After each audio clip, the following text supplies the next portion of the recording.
করে এরা হয়ে যাবে নেতা, এরা হয়ে যাবে বলেন না, এরা হয়ে যাবে বলেন। আমাদের সমাজে এই চিত্র আছে না নাই? আছে। দেখেছেন ফরিদপুরের ছাত্রলীগের জেলা সভাপতি, ভালো করে শোনেন, ফরিদপুরের ছাত্রলীগের এক জেলা সভাপতি বাংলাদেশ থেকে বিদেশে পাচার করেছে 2000 কোটি টাকা। এখন চিন্তা করেন, ছাত্রলীগের এক জেলা সভাপতি যদি 2000 কোটি টাকা পাচার করে, গত 15 বছরে বাংলাদেশ থেকে কত টাকা পাচার হয়েছে যেগুলো আমরা জানি, আর আমরা জানি না এমন কত টাকা পাচার হয়েছে তা তো আল্লাহ ভালো জানেন।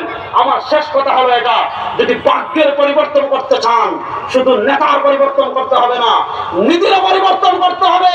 ও বাংলাদেশের মুসলমান, আফগানিস্তানের মুসলমান যদি সারা দুনিয়ার রক্তচক্ষুকে অপেক্ষা করে আফগানিস্তানে আমাদের ইসলামকে প্রতিষ্ঠা করতে পারে, আফ্রিকার সিংহ সন্তানেরা যদি তাদের দেশে বিজয়ের দ্বার প্রান্তে চলে যেতে পারে, এই বাংলাদেশে আল্লাহর জমিনে আল্লাহর ইসলামকে বিজয় করার জন্য আমরা কাম চালানোর জন্য প্রস্তুত আছি তো ইনশাআল্লাহ। আল্লাহ তাআলা ইসলাম বিজয়ের মেহনত করার তৌফিক দান করুন।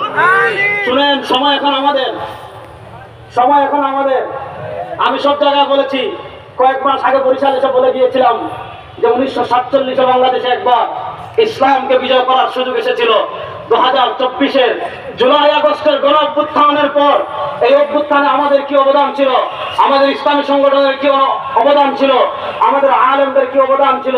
ওই দিন আমাকে চক্ষুদ প্রশ্ন করেছে, আবরার সাহেব আপনি বলেন এই জুলাই আগস্ট অভ্যুত্থানে আলেমদের কি অবদান ছিল।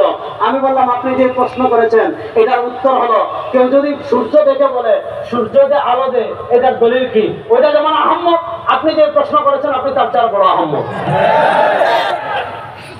এই জুলাই আগস্টের গণ অভ্যুত্থানের পর আবার সুযোগ এসেছে। বাংলাদেশের মানুষ ভুবুক্ষের মতো আমাদের দিকে তাকিয়ে আছে।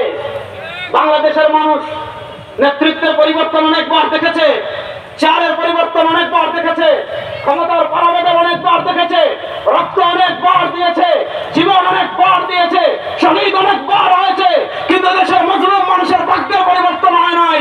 এই সুযোগে আমরা যদি ইসলামকে এই দেশে প্রতিষ্ঠা করতে পারি, কোরআনকে এই দেশে প্রতিষ্ঠা করতে পারি, সর্বদা আলমের আদর্শের এই দেশে প্রতিষ্ঠা করতে পারি, ইনশাআল্লাহ এই দেশের মানুষের ভাগ্য পরিবর্তন হবে ইনশাআল্লাহ। সুতরাং আমাদের যারা আমরা আলেম আছি, আমরা মানুষদেরকে মনোযোগ, আমরা মানুষদেরকে নামাজের ওয়াজ বুঝিয়েছি, মানুষ নামাজ পড়ে। আমরা মানুষদেরকে দান সৎকার ওয়াজ বুঝিয়েছি, মানুষ দান সৎকার করে। আমরা মানুষদেরকে বুঝিয়েছি রমাদানের সদকাতুল ফিতর দিতে হয়, মানুষ সদকায়ে ফিতর দেয়। আমরা মানুষদেরকে বুঝিয়েছি কোরবানির গরুর গোশত 3 ভাগ করে, 1 ভাগ খেতে হয়, আরেক ভাগ দিতে হয়, আরেক ভাগ দরিদ্রদেরকে দিতে হয়। মানুষ গোশত 3 ভাগ করে। এবার আমাদের কাছে সুযোগ এসেছে, আমরা মানুষের ঘরে ঘরে গিয়ে এই বার্তা পৌঁছে দিব যে ইসলাম ছাড়া, কোরআন ছাড়া আর কোনো কিছু দিয়ে তোমার ভাগ্য পরিবর্তন হবে না। সুতরাং ইসলাম প্রতিষ্ঠার মেহনত করবো তো ইনশাআল্লাহ। কারা করবেন? নারায়ে তাকবীর, নারায়ে তাকবীর। আল্লাহ তাআলা দিন বিজয়ের মেহনত করার আমাদের সবাইকে তৌফিক দান করেন। আল্লাহ ইসলাম বিজয় করার মেহনত করার জন্য ঘাম রক্ত ঝরানোর তৌফিক আমাদের সবাইকে দান করেন। আমিন। নাসাতুকা মিনাল্লাহ ওয়া নাখতাতুকা মিন্নি ওয়া মিনাশ শাইতান। সুবহানাকাল্লাহুম্মা ওয়া বিহামদিকা আশহাদু আল্লা ইলাহা ইল্লা আনতা আস্তাগফিরুকা ওয়া আতুবু ইলাইক। আসসালামু আলাইকুম ওয়া রাহমাতুল্লাহ।